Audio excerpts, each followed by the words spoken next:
Hello and welcome to another video on this brand new YouTube channel. Thanks a lot for the feedback so far. It's been great. People seem to be loving what we are doing, and this is not just me. The whole of the Word is Bond team is involved, so we highly appreciate you guys showing us love for putting in work on these videos. Today we have something different.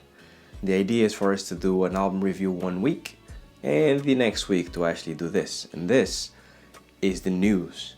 So basically we will actually look at what has happened for the past 2 weeks in hip hop, releases, news, etc. And we'll give it to you straight. We will tell you what we think about the news in the mainstream. So without further ado, here comes the news.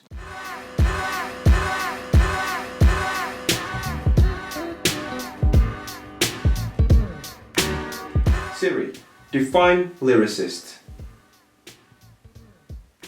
The definition of lyricist is a person who writes the words for songs.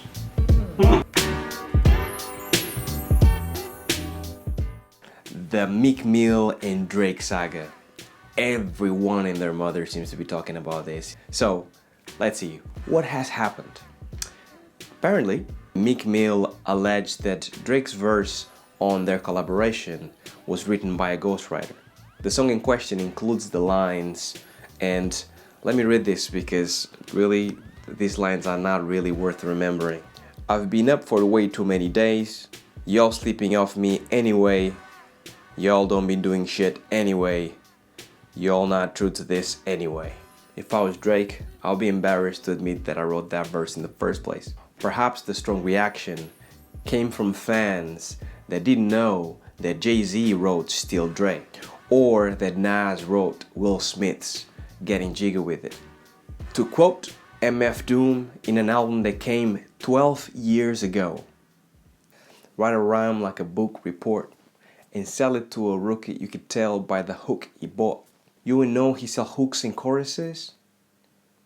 They couldn't bang the slang if they look in thesauruses.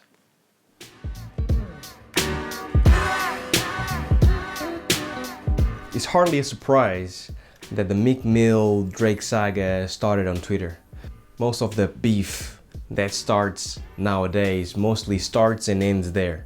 Just last week, Action Bronson tweeted an apology to Ghostface, trying to avoid any career-damaging problems. Wu-Tang Clan fans are probably the most hardcore fans out there. If any artist falls out of love with the Wu-Tang Clan fan base, you will most likely find yourself fading into irrelevancy very quickly.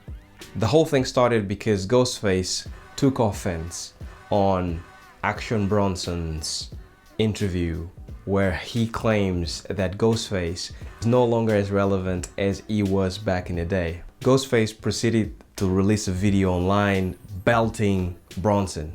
It was nasty stuff. The truth is, Bronson does sound a lot like Ghostface.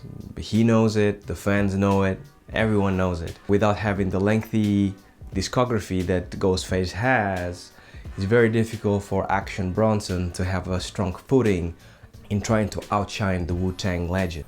Crucially, the whole episode lacked the most important ingredient of any good beef, which is having music involved, having them going at each other, not physically, but with lyrics, you know?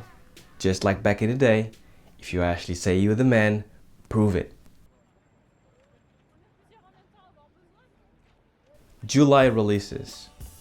Drake saga and Action Bronson saga, all that stuff, unfortunately has overshadowed a little bit of the big hip-hop releases that came out during these 2 weeks, and there was also the 50 Cent going allegedly bankrupt.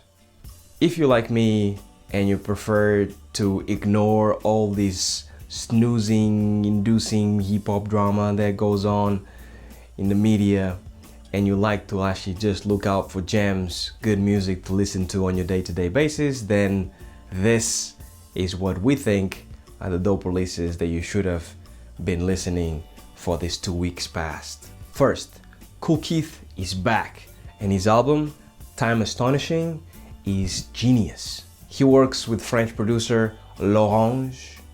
I feel like saying it very French every time. I don't know, maybe I'm saying it wrong, but L'Orange sounds great. I like it.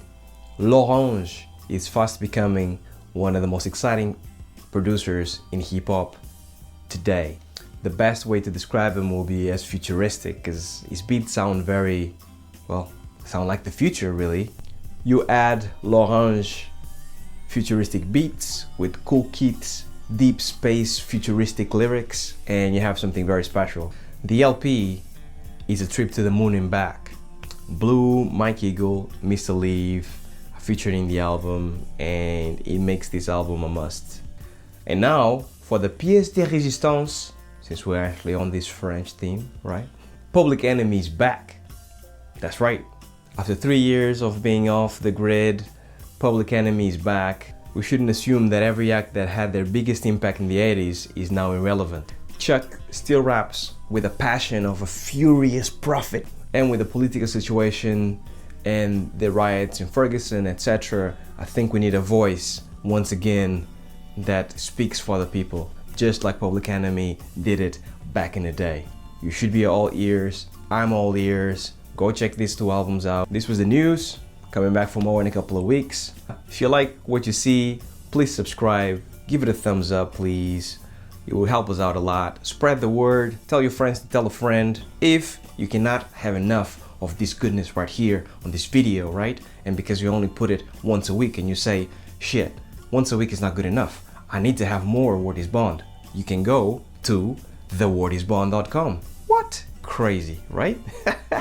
We're actually shining some light on the underground, giving you guys good music, being that filter to kind of keep away all the shit that is like not so good, shit that you just, you know what I mean? Just, nah. So, go check us out, thewordisbond.com. I'm Harvey Newman. This was the news. Hope you enjoyed it. Bounce.